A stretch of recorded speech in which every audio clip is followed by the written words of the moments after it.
Imagina a seguinte situação. Recebe-se a tarefa de medir a imensidão infinita do universo, a expansão das galáxias, o vácuo insondável. Mas, para realizar essa tarefa monumental, a única ferramenta que te dão é uma simples fita métrica de costura. Nossa, uma fita métrica para o universo é, no mínimo, complicado. Pois é, e a fita não tá quebrada, sabe? Ela funciona perfeitamente para medir uma mesa ou um pedaço de tecido. Mas a escala dela simplesmente não comporta o objeto que está sendo medido.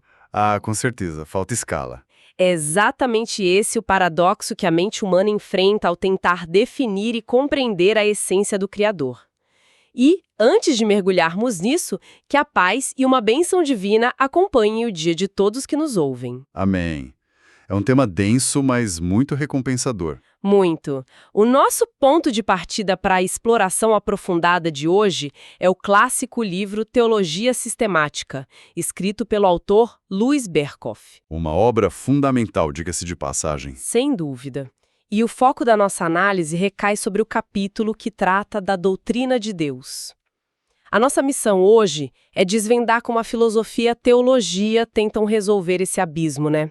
Esse espaço entre a nossa mente finita e um ser infinito. Esse abismo é o que torna o estudo desse material tão denso e, ao mesmo tempo, tão vital.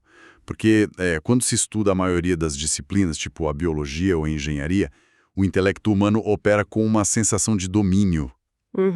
A gente acha que está no controle de tudo. Exato. Observa-se um fenômeno, isola-se o objeto de estudo e ele é colocado em uma categoria. A partir desse momento, pronto, o objeto está definido. Tá na caixinha. Está na caixinha. E o que Louis Berkhof faz logo nas primeiras páginas do seu tratado é retirar essa ilusão de controle matemático. Ele nos obriga a confrontar o fato de que a própria mecânica de como o cérebro humano formula definições, ela simplesmente colapsa quando o sujeito da definição é Deus. Então vamos investigar o porquê desse colapso, porque, assim, não se trata apenas de dizer algo clichê tipo, Deus é misterioso. Berkhof aponta um obstáculo técnico estrutural mesmo na forma como a nossa linguagem e a nossa lógica funcionam. Sim, é um problema de ferramenta, como a sua analogia da fita métrica. Pois é. Como é que o ser humano costuma definir as coisas no dia a dia e por que essa nossa ferramenta falha de forma tão dramática nesse caso específico? Eu estou muito curiosa com essa parte técnica. Então, o ser humano compreende o mundo através de comparações e agrupamentos. A filosofia chama o método padrão disso de definição genético-sintética. Definição genético-sintética? Tá, traduz isso pra gente. Funciona assim. Para definir qualquer coisa, primeiro precisamos encontrar uma categoria superior, um gênero, digamos assim, ao qual esse objeto pertença. Entendi. Se o objetivo é definir o que é um lobo, a mente imediatamente o coloca na gaveta da família dos canídeos. Esse é o gênero. Certo, o guarda-chuva maior. Isso. Em seguida, procuram-se as características específicas que o diferenciam de um cão doméstico ou de uma raposa. Nós entendemos o particular colocando ele dentro do geral. E o obstáculo aí é que Deus não admite esse tipo de classificação. Não existe uma categoria superior, um gênero chamado deuses, do qual Deus bíblico seja apenas uma espécie ou um exemplar. Nossa, verdade. Ele é totalmente singular. O que significa que não há uma gaveta maior onde possamos inseri-lo para iniciar uma definição científica, sabe? Isso cria um vácuo linguístico imediato, porque se não podemos usar o método de agrupamento, se não há um gênero superior, qual é a alternativa lógica que nos resta para falar sobre o ser divino? A gente simplesmente cai no silêncio absoluto. Não. A alternativa, que é o máximo que a linguagem humana consegue alcançar, é o que Berkhof chama de definição analítico-descritiva. Analítico-descritiva? Já que não podemos classificar Deus em uma categoria biológica ou filosófica, nós tentamos descrever as características e perfeições que percebemos nele. O detalhe fascinante, e que revela bem a limitação da nossa fita métrica, é que essa descrição é quase sempre construída por termos negativos. Termos negativos, como assim? Nós dizemos que Deus é infinito, imutável, incompreensível. Caramba, é uma constatação muito reveladora. A nossa linguagem afirmativa é tão restrita ao mundo material e finito que, para descrever a grandiosidade divina, nós somos forçados a dizer o que ele não é. Exatamente. O prefixo ali está sempre negando algo. Ele não tem fim, ele não muda, ele não pode ser contido. Mas olha, isso levanta uma questão sobre a própria comunicação bíblica, porque o texto sagrado não parece um dicionário de termos negativos. Longe disso. Como as escrituras resolvem essa incapacidade técnica da linguagem para apresentar quem Deus é de forma tão vívida para quem está lendo? Essa é uma transição fundamental que o autor aborda. A Bíblia não tenta preencher esse vácuo com conceitos filosóficos abstratos. Ela adota uma estratégia completamente diferente, que é a revelação através de relações. Relações, O texto sagrado raramente se preocupa em oferecer uma dissecação acadêmica da essência de Deus. Em vez disso, ele o descreve em ação, como Deus vivente que entra em aliança e comunhão com as suas criaturas. Um exemplo formidável disso está no livro de Êxodo. Ah, o episódio da sarça ardente. Exatamente. Quando Moisés, diante de uma tarefa impossível, pede que Deus revele o seu nome, o que, na cultura antiga, era um pedido direto por uma definição de essência. Ele queria a caixinha, né, o rótulo. Ele queria a caixinha. Mas a resposta que ecoa da sarça é: eu sou o que sou. É uma declaração de autoexistência absoluta e independência total. Não há tentativa de classificação aí. E no Novo Testamento, tem alguma definição que se aproxima mais disso? O mais próximo que o texto bíblico chega de uma definição abstrata ocorre no Evangelho de João, quando é dito que Deus é espírito. Mas, mesmo ali, o objetivo não é isolar uma substância num tubo de ensaio metafísico, sabe? É mais sobre a prática, né? Sim, é para explicar como a adoração deve ocorrer, em espírito e em verdade. A Escritura sempre foca na vida e na harmonia majestosa dessas perfeições interagindo com a humanidade. E essa estratégia relacional do texto bíblico nos empurra para um dilema filosófico bem profundo. Porque, assim, se a nossa linguagem falha, se a definição científica é impossível e se a Bíblia foca quase exclusivamente em como Deus se relaciona conosco, isso não significa que o intelecto humano está simplesmente bloqueado do verdadeiro conhecimento? É a grande pergunta. Nós mergulhamos agora naquele que talvez seja o debate histórico mais denso que Berkhoff relata. Quais são os limites reais da mente para acessar o divino? E olha, esse debate consumiu as mentes mais aguçadas da Idade Média e da Reforma Protestante. A pergunta central era: é possível conhecer a Deus em seu ser essencial, no seu âmago mais oculto? E qual foi a conclusão do pessoal? A conclusão unânime da teologia ortodoxa sempre foi que Deus, na profundidade da sua essência, é o incompreensível. No entanto, é crucial entender a engenharia por trás dessa palavra. Tá, porque no dia a dia a gente fala incompreensível como algo que a gente não entende nada, né? Um mistério total. Pois é. Mas na linguagem teológica clássica, incompreensível não é sinônimo de totalmente desconhecido. Os pensadores escolásticos medievais estabeleceram um marco divisório vital aqui: a diferença técnica entre saber e compreender. Como a teologia separa o ato de saber do ato de compreender? O verbo compreender, na sua raiz etimológica e filosófica, significa abranger por completo, circundar, esgotar a totalidade de um assunto, sem deixar nenhum resto. Como abraçar algo por inteiro. Isso. O finito simplesmente não tem a capacidade de compreender o infinito dessa forma. A matemática da mente humana não circunda a vastidão de Deus. Berkhoff resgata o livro de Jó, no capítulo 11, que pergunta: porventura desvendarás os arcanos de Deus ou penetrarás até a perfeição do Todo-Poderoso? E a resposta estrutural é não. Não.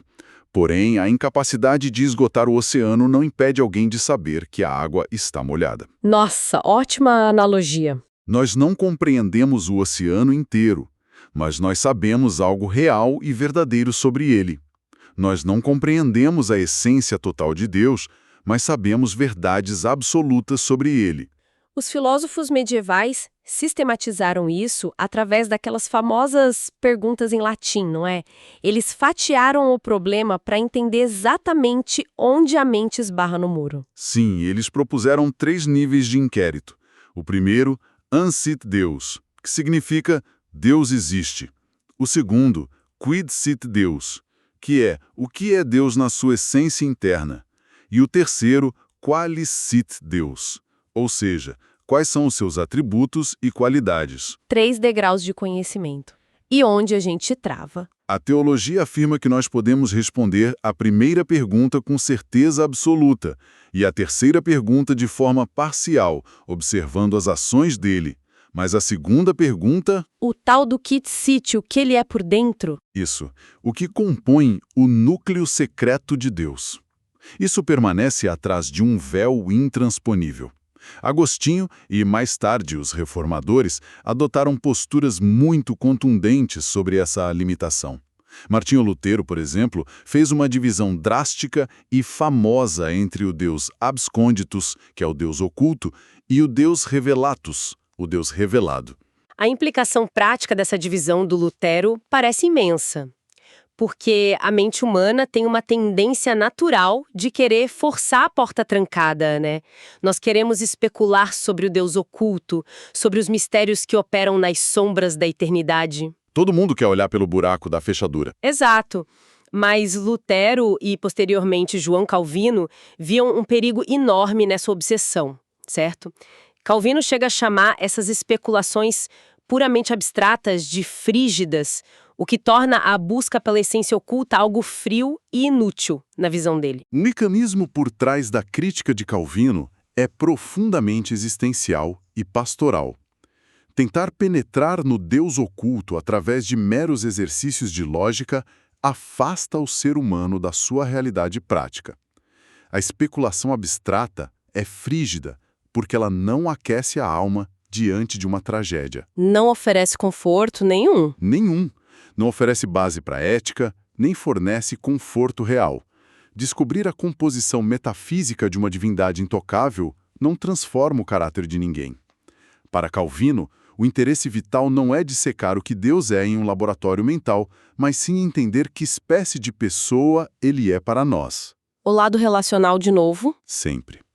O Deus revelado nas Escrituras, que age com justiça, misericórdia e providência, é o Deus com o qual o ser humano pode efetivamente se relacionar e confiar. Olha, se a nossa interação legítima ocorre apenas com esse Deus revelado, através das suas relações com a humanidade, eu preciso levantar uma dúvida epistemológica séria aqui. Manda. Se nós não temos acesso à essência oculta e verdadeira nas profundezas, e só percebemos a versão de Deus que se adapta para interagir com criaturas finitas, que garantia nós temos de que esse conhecimento não é uma ilusão?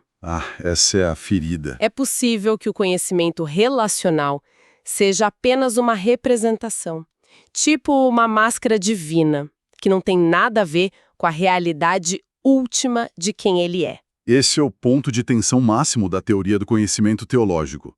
Se nós só vemos as ações de Deus no tempo e no espaço, nós estamos vendo Deus real ou apenas um teatro cósmico adaptado para os nossos cérebros? Um teatro de sombras. Berkhoff recorre ao teólogo James Orr para desmantelar essa dúvida. O argumento central de Orr é que conhecimento parcial e relativo não é sinônimo de conhecimento falso. E isso é crucial.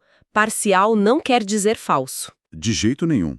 Quando Deus se revela em justiça ou em amor nas suas relações com a humanidade, essas ações são expressões autênticas da sua natureza absoluta. Não é uma máscara. É a essência dele sendo refratada de uma forma que os nossos olhos consigam tolerar, mas a luz que chega até nós é genuína. É uma rejeição de duas posições filosóficas extremas que tentaram resolver o problema eliminando um dos lados da balança, não é? Precisamente. Por um lado, rejeita-se o agnosticismo radical de pensadores como William Hamilton e Henry Mansell. A lógica deles era implacável, mas destrutiva. Eles diziam, se Deus é infinito e a mente é finita, não há ponte possível. Cortavam a relação pela raiz. Para eles, se só conhecemos as relações, então não conhecemos a Deus de forma alguma. Berkhoff argumenta que aceitar isso é o colapso de qualquer sistema religioso. E o outro lado da balança? Por outro lado, o autor também rejeita a arrogância racionalista do filósofo Victor Cousin, que defendia que Deus era total e essencialmente inteligível para a razão humana. Esse aí achava que a fita métrica media o universo. Haha, exato. Coulson assumia que a nossa fita métrica mental era capaz de medir o universo inteiro. A teologia reformada recusa o desespero do agnosticismo e a presunção do racionalismo, repousando na certeza de um conhecimento que é limitado pela nossa natureza, mas ancorado na verdade. E essa certeza nos conduz ao cerne da nossa exploração, ao ponto em que toda essa estrutura filosófica afeta a realidade de forma muito prática. Nós estabelecemos que o conhecimento verdadeiro que possuímos nos chega através das características ou atributos que Deus demonstra, seu amor, sua justiça, sua onipotência. Mas surge uma questão mecânica. O que são de fato esses atributos? A tendência da mente humana, como discutimos, é categorizar e dividir.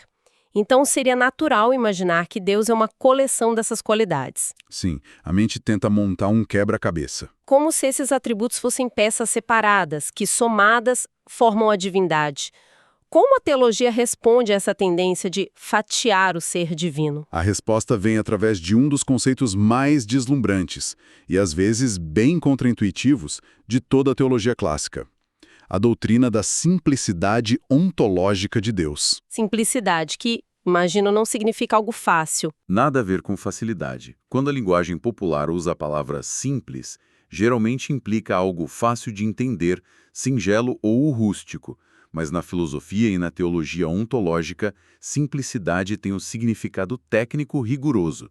Significa aquilo que não é composto de partes. Não tem divisões. Nenhuma.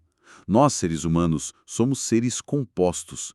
Nós somos uma amálgama de corpo, mente, emoções, órgãos, história.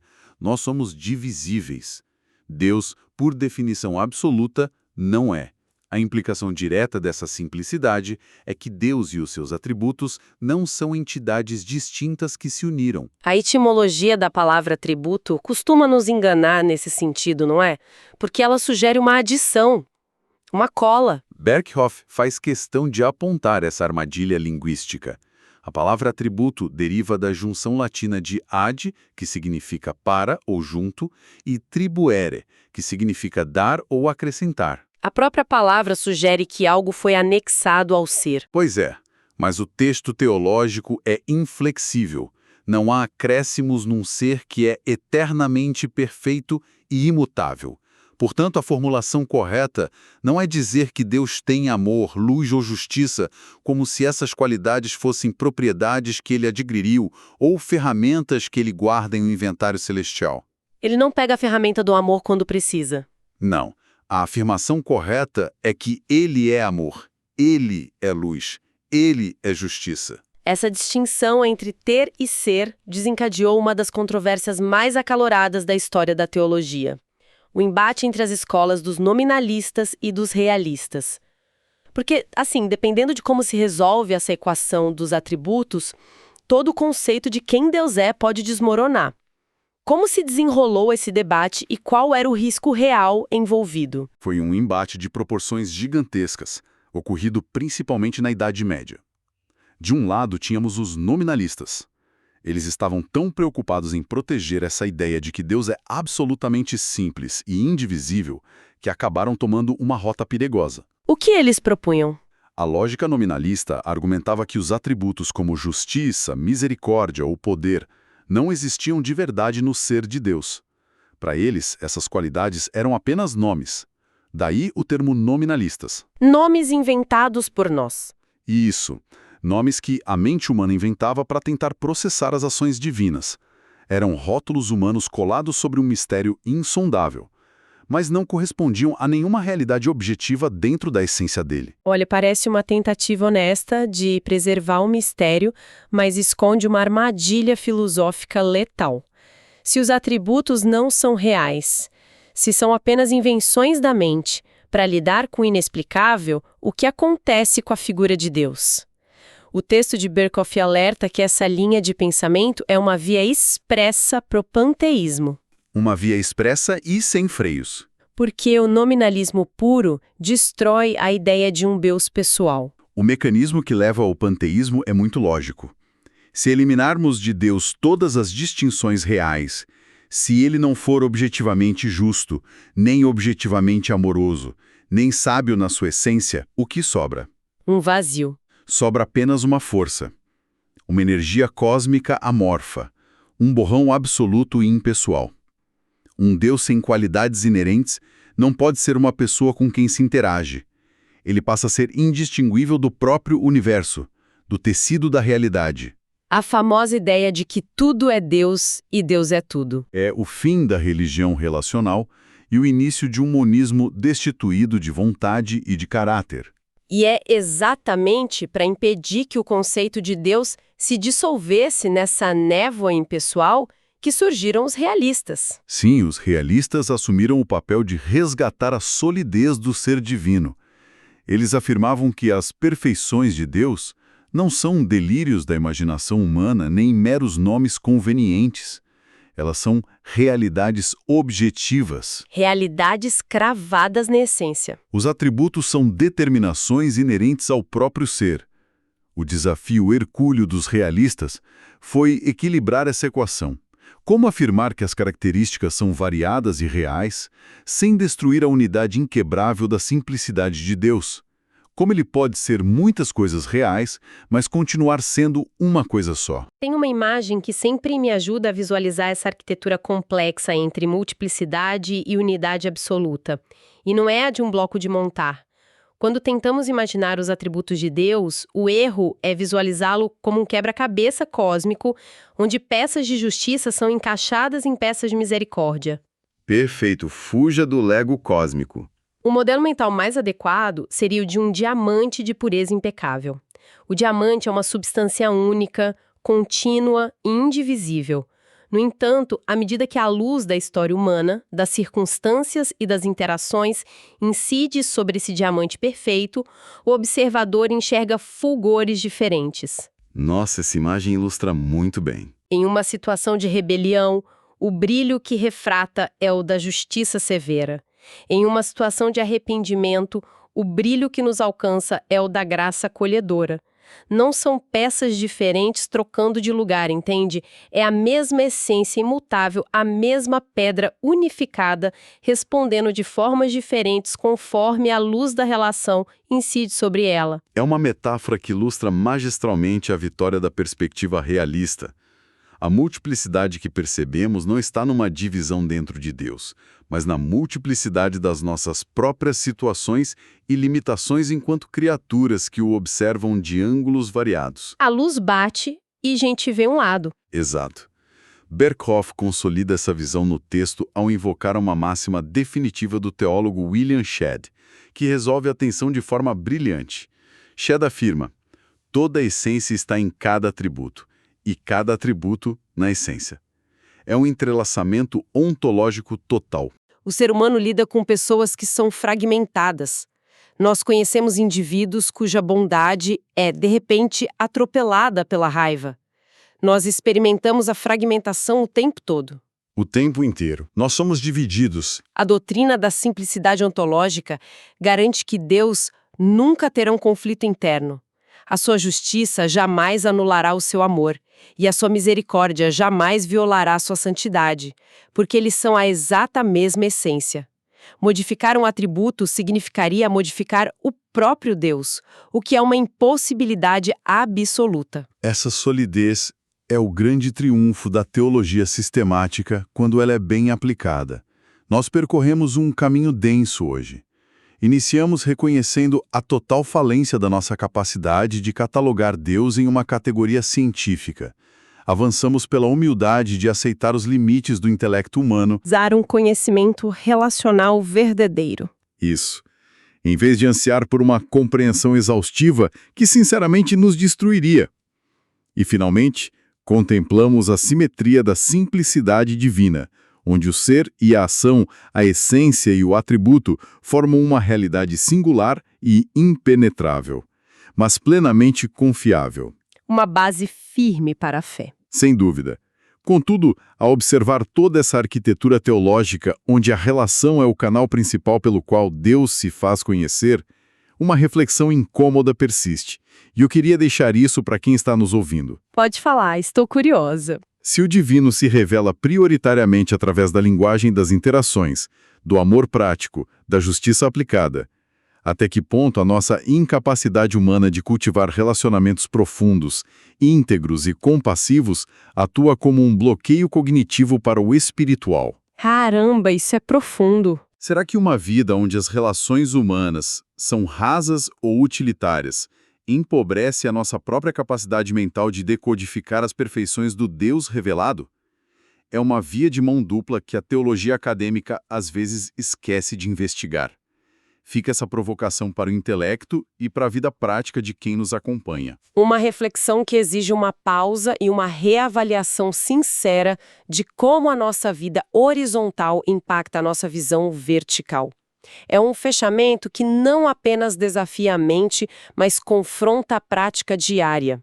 E para os nossos ouvintes que sentiram a expansão das ideias através desses conceitos profundos, eu informo claramente que esta jornada não acaba aqui. Tem muito mais pela frente. Teremos uma nova exploração aprofundada, mergulhando em mais detalhes desse mesmo livro fenomenal de Louis Berkhof. A teologia sistemática ainda reserva vastos territórios de conhecimento para navegarmos juntos. Que Deus abençoe todos os ouvintes. Amém. Até a próxima exploração.